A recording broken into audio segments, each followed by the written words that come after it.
Welcome to a paranormal show unlike any other. The Ghost Helper Show with your guides Tina Irwin and Laura Van Tyne.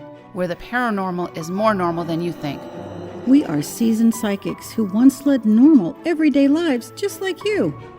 Until the paranormal world refused to be ignored any longer. We have listened to countless dead tell their stories, and we are sharing that knowledge with you. Join us each week as we take a piece of the paranormal and explain how it works using true ghost stories, the tales that the dead have told us. Our intention is to offer new insights and understandings of the paranormal pandemonium which surrounds that mystical fourth dimension and how it impacts our normal everyday lives. The Ghost Helper Show with Laura and Tina, teaching the living to help the dead, starts now.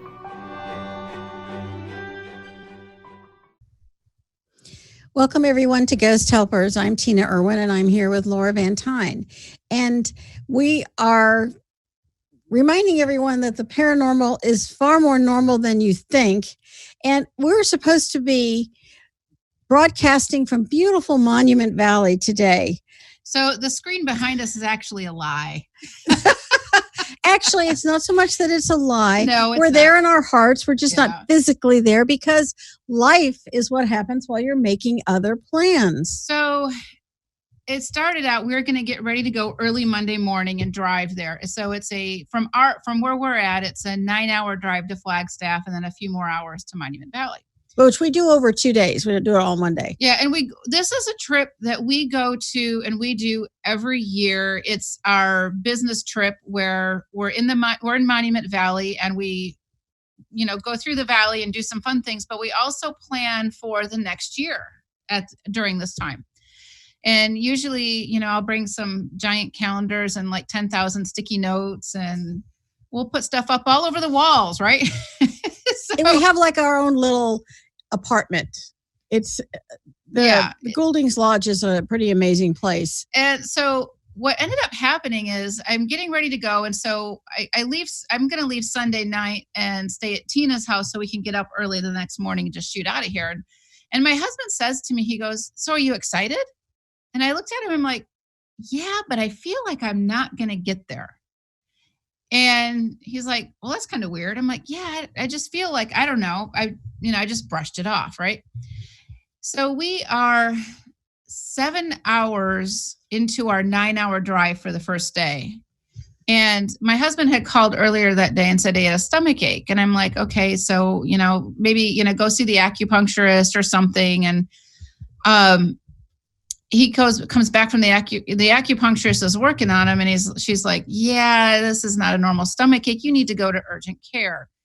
And the next thing I know, my husband's in emergency surgery. And so we drove actually, let me back that up. Yeah, We're having a great time. And we have lunch. I'm going to back this up. We have lunch at this little spot that we'd never seen before. And producer Nate, if you could pop up this photo of Tina. Tina finally met her people. She didn't have to phone home. She finally met her people. And if you're listening to us and not watching us live, check out Ghost_Helpers on Instagram or go to our Facebook page, Ghost Helpers, and you'll see what kind of people Tina finally met. It was hard to drag her out of that place.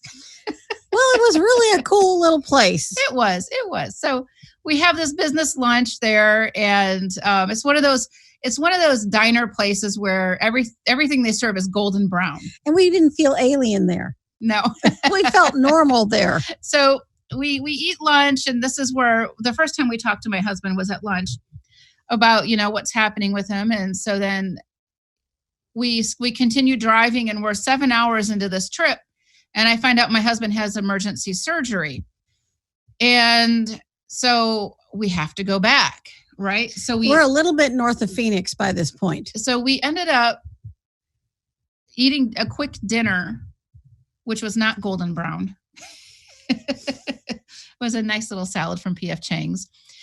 And we drove back home. So we had 7 hours now to go back home. And the 12-hour trip, after we hit 12 hours in the car, this new message popped up.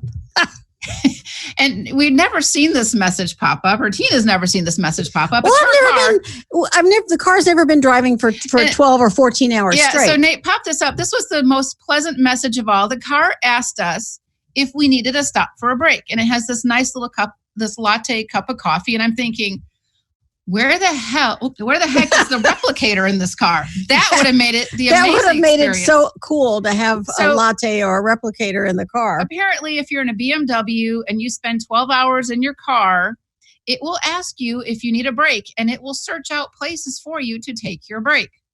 But we didn't take the break because I had to go to the hospital. Yes. So we powered through. We powered through because we swapped drivers, which was very nice. And and then it got cold. It got to 37 degrees and the car says, warning, danger, Will Robinson is 37 degrees. The check engine light goes on in your car and right. It's got 42 miles on it. It's brand new. And the check engine light goes on. So your husband, who also ended up getting sick, he got sick too with a cold. He takes it to the service station and it's got all these little things wrong with it. So being in Monument Valley in the middle of nowhere in a car that doesn't run well is not good. Well, it's unusual for this car. I mean, right, this particular car has been a champ, but this was, in other words, sometimes there's a reason when something happens. And you had a feeling. I have to be honest, I did not have a feeling. I was really looking forward to this trip. Oh my gosh, lots of red rock. You didn't have a feeling, but earlier today we were talking about someone and you're like, oh, someone's been in the hospital. I'm like, no, he's not. What are you talking about? Totally not my husband.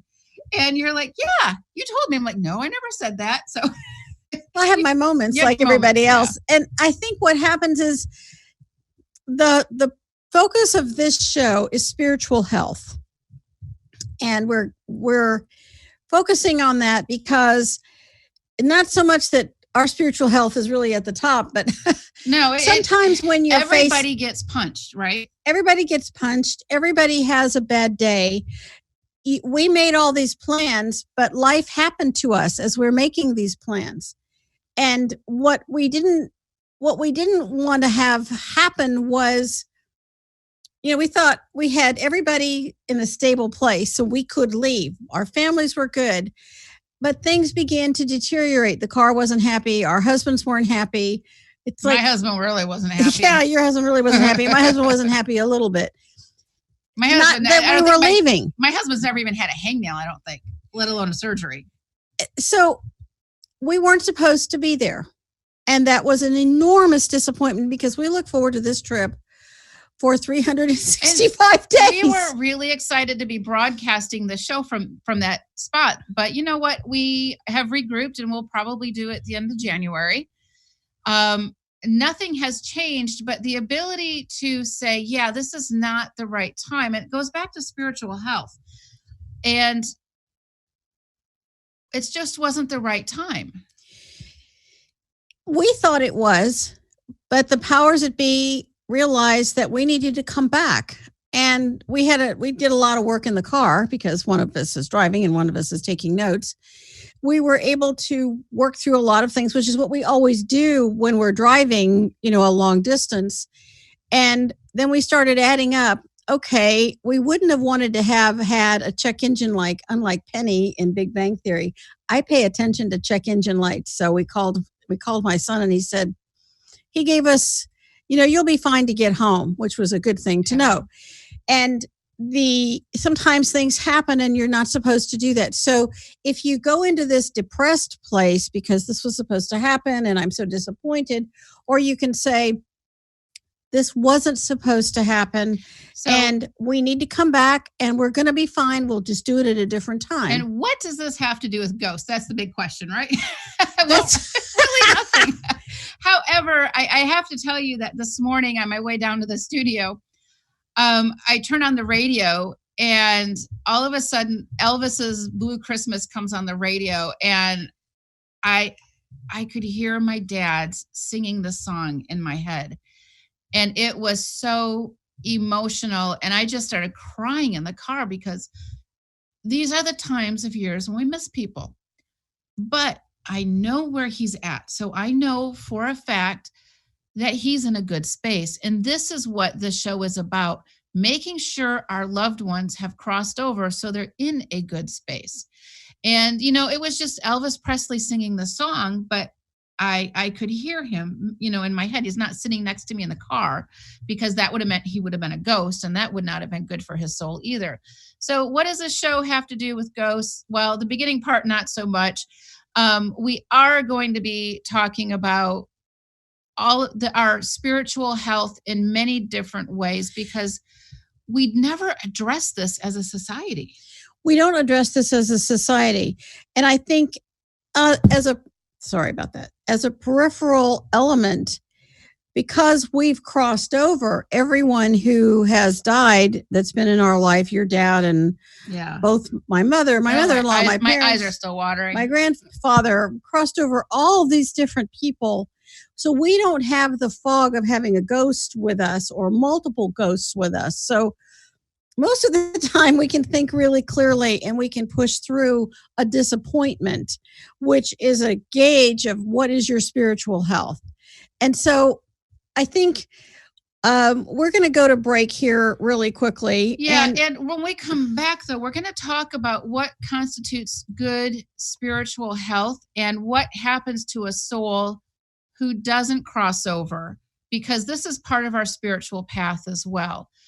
And we do have a lot of ghost stories to go with this to help support what we're discussing about this. But you are listening to Ghost Helpers on Transformation Talk Radio. And please check out theoillounge.com. They've got a lot of great gift ideas, especially at this time of year. And with that, we will be right back after this break.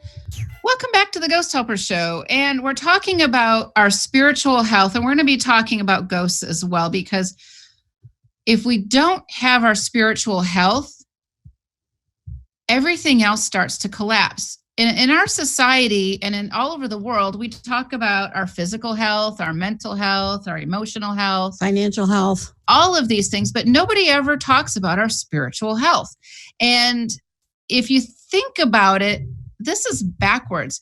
If you look at your spiritual health, if your spiritual health is in alignment, your physical, mental, emotional, financial well-being tends to fall into place. It doesn't mean there isn't going to be hiccups along the road and life lessons along the road. Like this week. Like this week, yes. So what does it mean to address our spiritual health? Oh, great, Tina. See how I just lobbed that one into your court? There is no healing without a connection to the divine. Or God, whatever you want to call it. Whatever you want to call it. And when you have that, and it's personal and it's private, and you don't need a building of wood and stone, you simply need what works between you and the divine. And we're not using the word spirit here. I don't know what spirit is, but I do know spirit can be anything, right? Spirit can be anything. It can be a dark intelligence. It could be a ghost. It could be an angel. I mean, it's just a mishmash of things. It's like going to the zoo and saying, hey, look at that mammal. I think that when we're discussing this, part of the issue of spiritual health is, as we bring it back to ghosts, so many people don't cross over their relatives. And if their relative died a violent death in any way, could be suicide, could be murder, it could be an accident, could be a pretty terrible accident or a bombing or whatever it is, there is this cloak of this sadness, and you can't tell if you're feeling your grief or the person's grief who died. And that has a tendency to color your days, and it haunts your nights. And that's a very unhealthy place to be. And you push it away. You kind of stuff it someplace inside of you. I'm busy. I got plans. I got stuff to do. I got to get the kids to school. I got to go to work or whatever it is. This also goes back to, what if something happened to you as a child? I mean, we're seeing things happening to children. Things have always happened to kids. I mean, who leads a picture perfect life? I know there are a lot of different groups in the United States that maybe in all over the world, that think that everything has to be perfect for everybody. But that's not the reality of how life works. And we see this when we talk to the dead, especially when we talk to someone who took their own life. They don't understand why everything was so dark for them. But working through emotional darkness heals you. And if you're surrounded by dead people, that's going to make your darkness just, it's like multiple layers of material. It just covers you. I worked with somebody recently sweet woman, who had all of these dead with her, but she didn't know she had all of these dead with her. She was chronically depressed and she didn't know why. And she had a relative die, and we crossed that relative over, but then there were a bunch more. And she just happens to live near an area where there's a lot of transient people, a lot of homeless people. And she had a lot of homeless drug addicts that were kind of glomming onto her. And once we crossed them all over, she's like, oh my God, I feel so much better. Every day I'm getting a report about how much better she's feeling.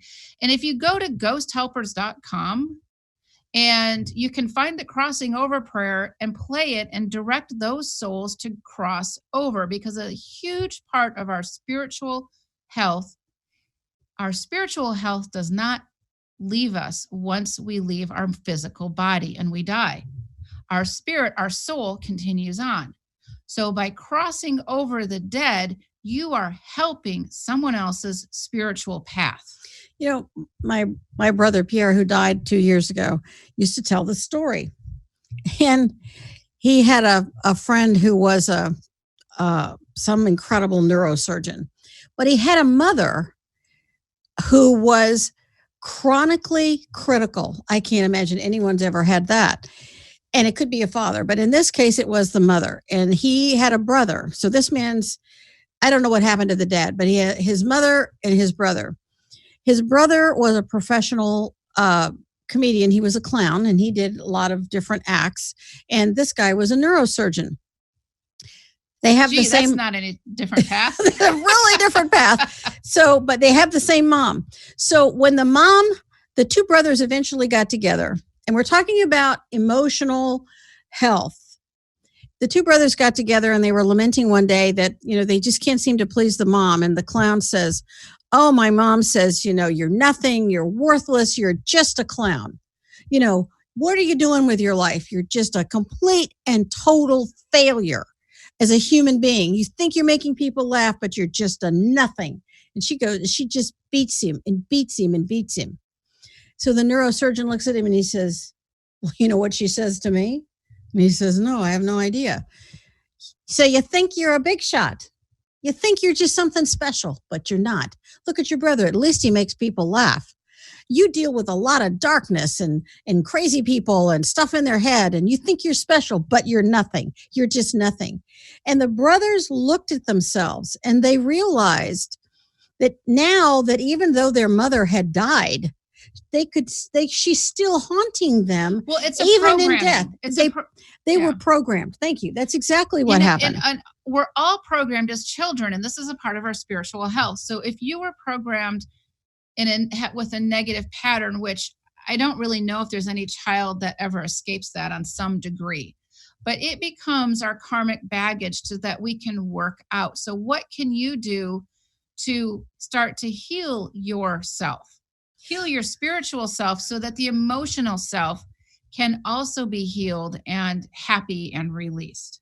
Well, we talk about baggage, but sometimes you have to open the suitcase and look at what's in the baggage. Sometimes people have a Mack truck or a semi truck of stuff, right? Yes, they do. But at some point you have to take it out. And you have to look at what is physically happening. And Louise Hay has a book, You Can Heal Your Life. And at the end of the book, she has an entire section on the symbolism of what every physical illness means. And heart attack is a sad heart. And every single illness has something. I mean, it's like, what is the symbolism like a gallbladder, let's say, an anger thing, pancreas, right? The sweetness of life is gone, kind of thing. Problems with your feet are your very foundation. And when you start looking at the symbolism of the illness and you balance it with what's physically happening and you start to unpack that, then you as a soul are growing. So those two brothers realized that they were never going to please that mother ever. And so hopefully they were able to cross her over so that some of the programming would leave. So she couldn't, because she's so controlling and negative, she would control them in death. Well, and that's a really good point to bring up. So if you have a relative, So glad that was a good point. Every now and then you come up with something. I'm so glad. So because if you have a controlling person in this life who died and they have not crossed over, their personality is not going to change just because they left their body. Their personality is pretty much the only thing you take with you, really. You're not going to take your assets with you, your 401ks But or you're anything taking like that. your memories. You're taking your memories, and your memories form your personality. You take your karmic baggage with you too. And so if you have a relative who's been difficult, make sure they cross over, because they will still try to control you from the other side. And it makes it even more difficult to deal with, because you're not sure what's yours or what's theirs, or if you're imagining something or whatever. So make sure, if you have a loved one who's died, cross them over. Go to ghosthelpers.com. Or someone you didn't love. Yeah. Sorry. We don't discriminate. Suppose you hated them to the depth of your core. Well, and it goes Cross back them over. to reincarnation, right? You meet somebody for the first time and it's like love at first sight. Well, it can be hate at first sight too. Been there, done that. Right? Me too. So, just make sure they cross over, loved or not, whatever. Just cross them over. Your life is going to be so much better and it will flow easier. The image we used for this episode was our book, Soul Evolution, Past Lives and Karmic Ties. And it's a little thin book. Doesn't look like there could possibly be that much in it. And yet there's an enormous amount in it that explains what constitutes a soul and how we grow as mortal people, because we're going to come back. And so let's take a second and look at what happens when we reincarnate from the fourth dimension. Okay, let's back it up a little bit, because not every soul comes from the heaven world. That's a really critical point. When you die and you do not cross over, your soul will not reincarnate here from the heaven world.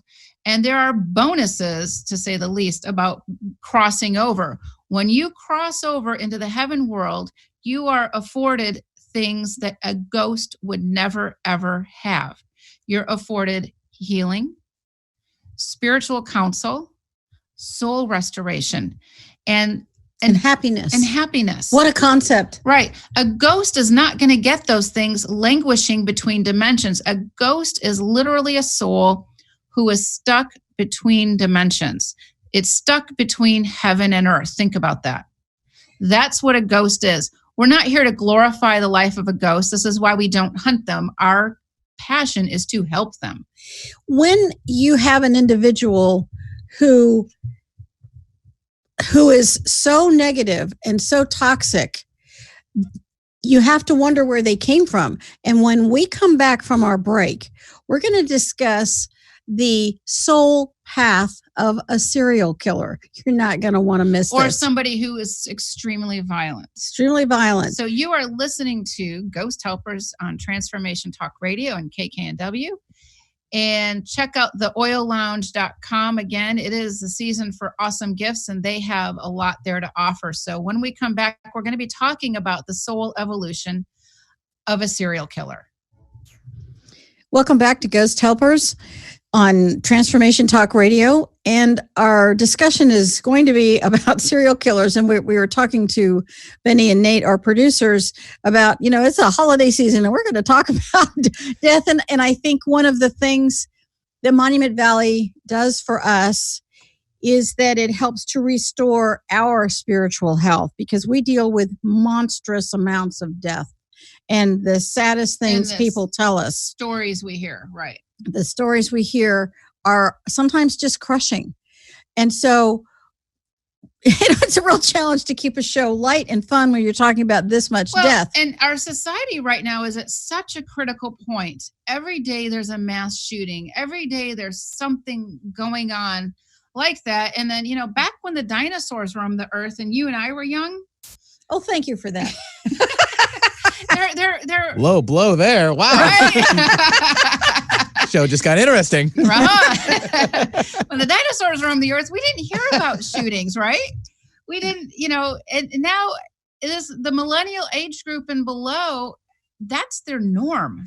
Well, here's a chilling thought. The number one cause of death in Ohio for 10 to 14-year-olds is suicide.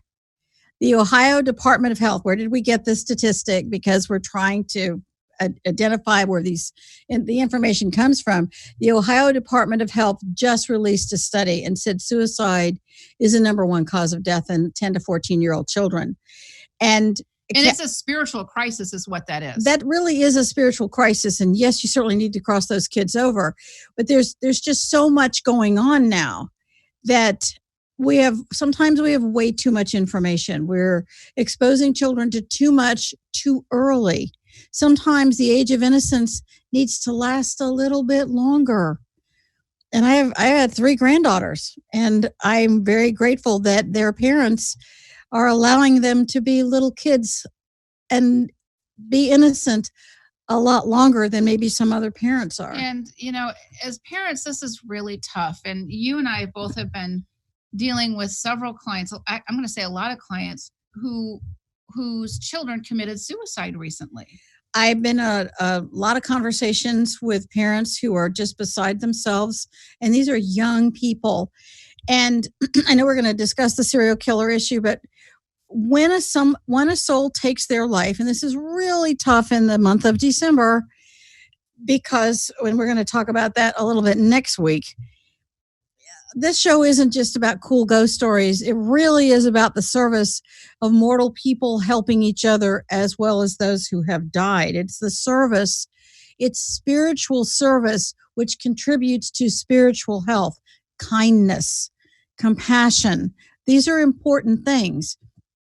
And if you know of someone who's had a family that has experienced a suicide, they need your love and compassion. Don't avoid them. It's not contagious. And we've done shows on suicide in the past. And those are always, by the way, I think our most popular shows. Unfortunately, because suicide doesn't discriminate between race, gender, religion, ethnicity. It just doesn't matter.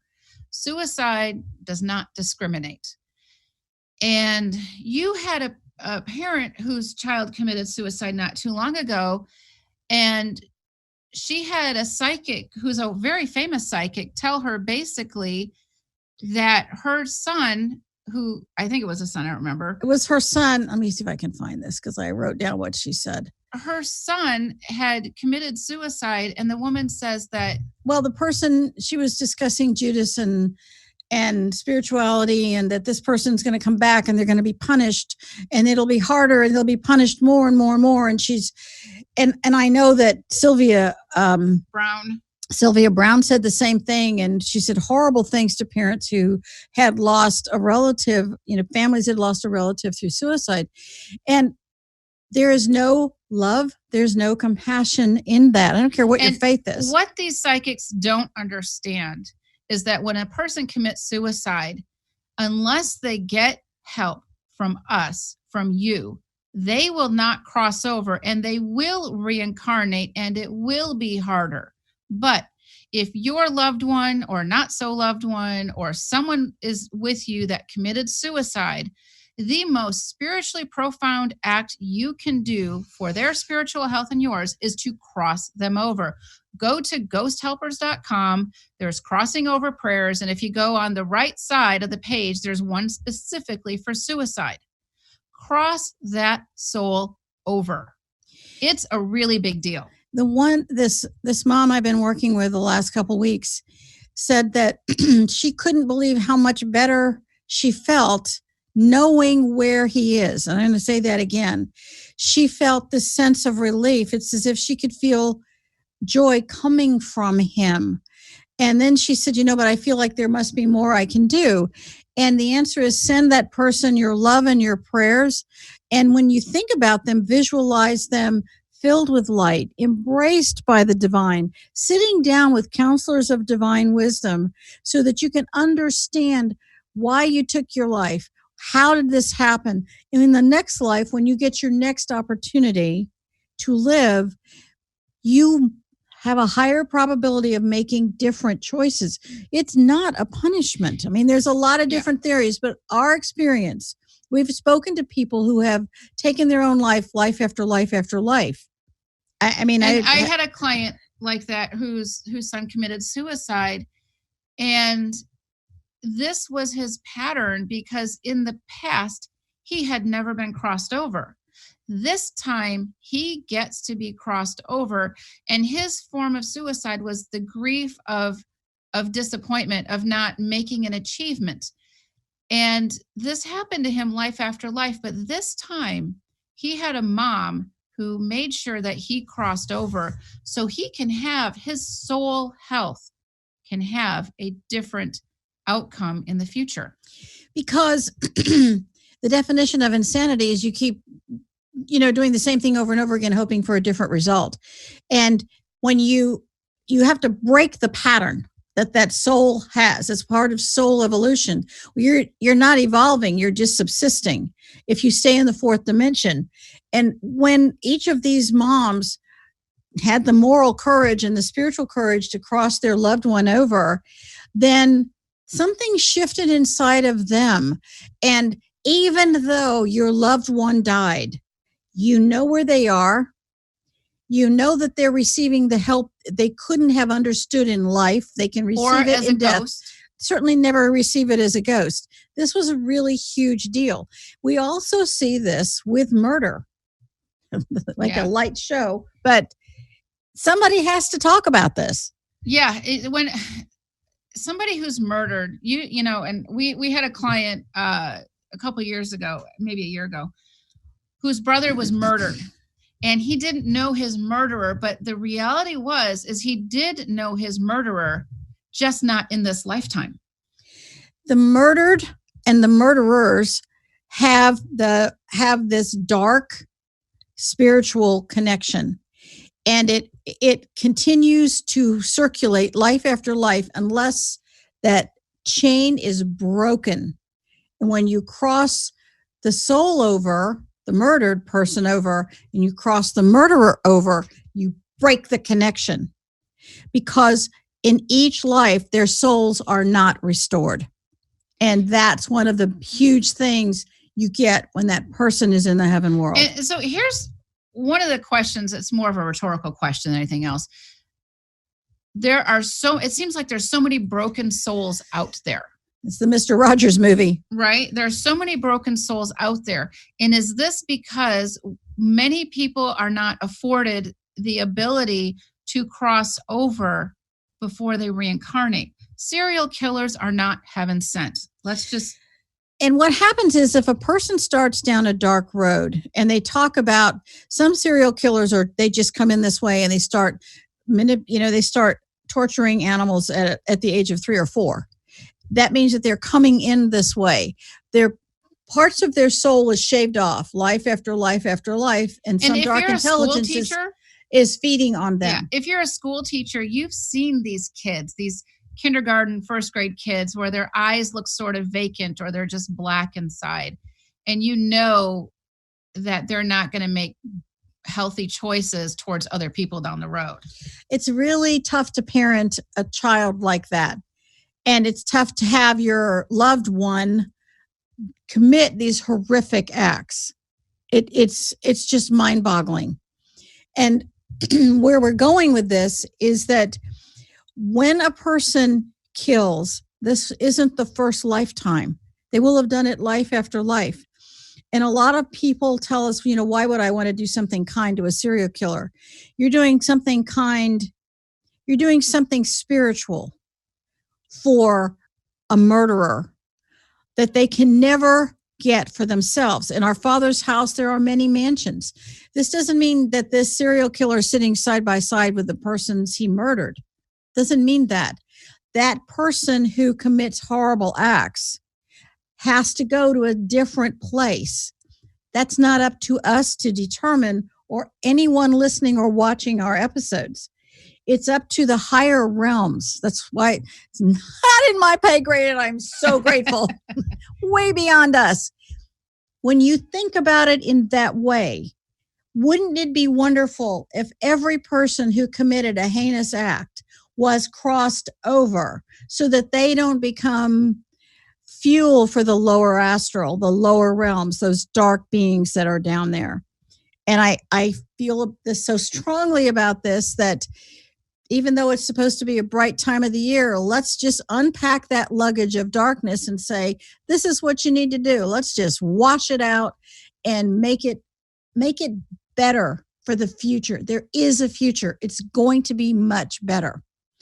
And with that, we're about ready for another break. These are coming by quickly. When we do come back, I want to talk about a pedophile that we crossed over and what we discovered. And we're not telling this to scare people. It's to share with you the importance of why we do what we do and how you can also help. You're listening to Ghost Helpers on Transformation Talk Radio, and we'll be right back. Welcome back to Ghost Helpers. Your Southern came out, didn't it? Ghost Helpers on Transformation Talk Radio. We're back. She's still going on. No. She is from the Deep South. I grew up in North Carolina. It's a beautiful place to grow up and to live. I just don't live there. All right. So I do want to share a story that kind of illustrates bringing this stuff home. And that is, recently we crossed over a really vicious pedophile. Is there a good pedophile is the big question? Not so much. But we found him and we crossed him over. And in that process of crossing him over, what we uncovered was stuff that would just like literally make the angels weep, because his pedophile child victims that had died, yes, he also murdered them, were still with him in death. Those children who died this horrible death after living this horrible life had not crossed over. Their frequency was too low. They didn't know what to do. They didn't know they left their body. They didn't know to look for the light, or they couldn't see the light because their depression and fear and rage was so great. There's all kinds of reasons why somebody doesn't cross over. And we uncovered a mountain of child souls who were stuck still in his clutches when we found this man and we crossed him over. Because we crossed over this vicious pedophile means he is no longer a ghost. These child souls also, we crossed them over and we gave them a ton it's like once we were able to remove him, it's like this door burst open and it's like, whoa, there's a ton of these kids. And what happens is this pedophile and these children will reincarnate. Would have. Yeah, they would have reincarnated from the lower astral, from the fourth dimension, from the hells, whatever you want to call it. But because we crossed over the pedophile, who, no question about it, does not need to be afforded so many things, as we're looking at these heinous crimes, but because we did this, the heaven world, or those beings in the divine realms, have access to him. He's not running around as a ghost. So these children are also freed, finally, after I don't know how many lifetimes of living like this.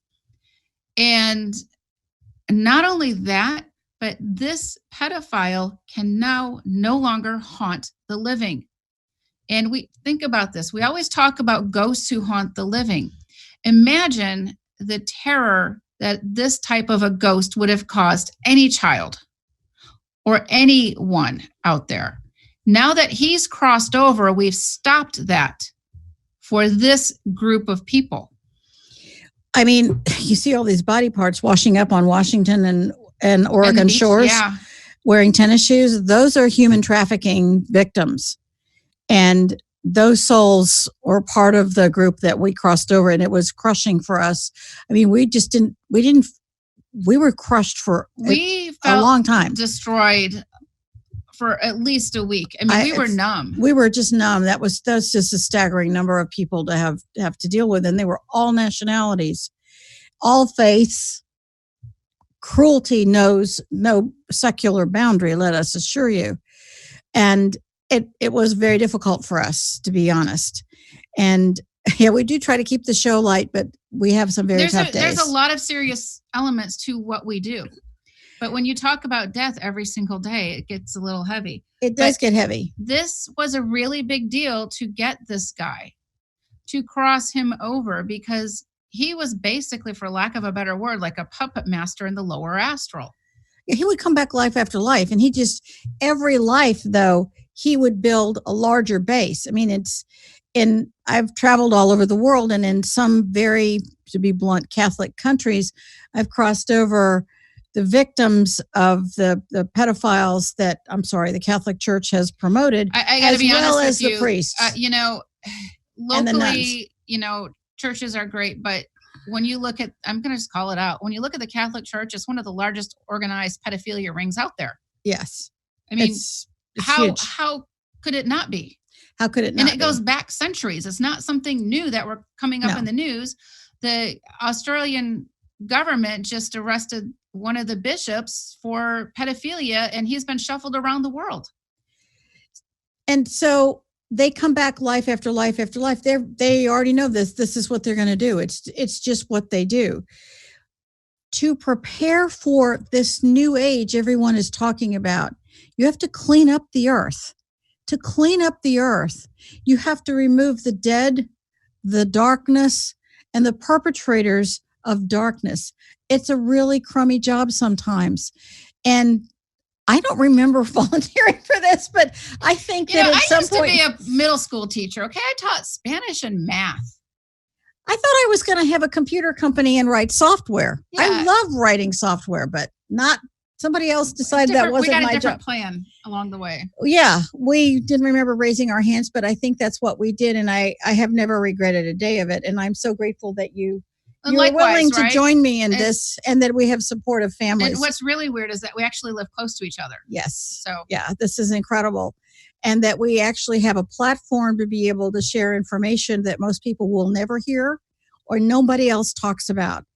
And when you share our show, it is helping us spread spiritual information that can help everyone, regardless of race, creed, culture, age, location. It doesn't matter. We have people contacting us from all over the world. And, if we would really be honored if you took a look at our website, ghosthelpers.com. And if you see any books or courses you'd like to take, that would be fantastic, because that money goes back into reinvesting in what we do with the show. The other thing is, if you have a topic that you would like to see us discuss, write to us, contact@ghosthelpers.com, contact@ghosthelpers.com. And I want to encourage everyone to embrace the concept of spiritual health with their own personal, private connection to the heaven world. And when you look at spiritual health, at the end of your life, what are you wishing you had done, or what did you realize you've done well? Loving someone, being generous, or helping somebody. Understanding that, someone else's spiritual path may not have been what you would have liked, but it was their spiritual path that they had to follow so they could learn those karmic lessons. Exactly. And just because the person you're with doesn't embrace your spiritual path doesn't mean that you don't stay with them. And spirituality is not a straight shot. And we talk about this in the book, Soul Evolution, Past Lives and Karmic Ties. Did I say that right? Yes. Yeah, thank you. Sometimes I mix it up. Soul Evolution book. We talk about the fact that spirituality is a harmonic scale. It has ups and downs and ebbs and flows. It's not a straight shot. And there's no competition with, I'm more spiritual than Tina. Right? It's not a competition. We're all on our own path. But the best thing that we can all do is to make sure our loved ones are crossed over. And that when you say your prayers in the morning or the evening, that you connect directly to the divine, not to spirit. Connect directly to God. You don't need an intermediary. It's the priesthood of all believers. Thank you, Martin Luther. Okay. Well, we want to thank everyone for listening. And next week, we're going to be talking about holiday spirits and the year of firsts. That's going to be a really important one. How do we cope with that year of firsts after the death of a loved one? Or not so loved one, I guess, too, as you said earlier. We want to thank you for listening to Ghost Helpers on Transformation Talk Radio. A big shout out to the Oil Lounge. We're really grateful for your sponsorship. Thank you to Benny and Nate for being our wonderful producers and rolling with all the different things that happen with us. And be sure to check out our books and courses on ghosthelpers.com and write to us. Let us know what episodes you like and why. Or if you have an idea or a concept. An idea or a concept. And we're grateful that you listen and that you share what we're offering. It means the world. We have a major spiritual mission. Thank you for joining us. And with that, we will see you next week.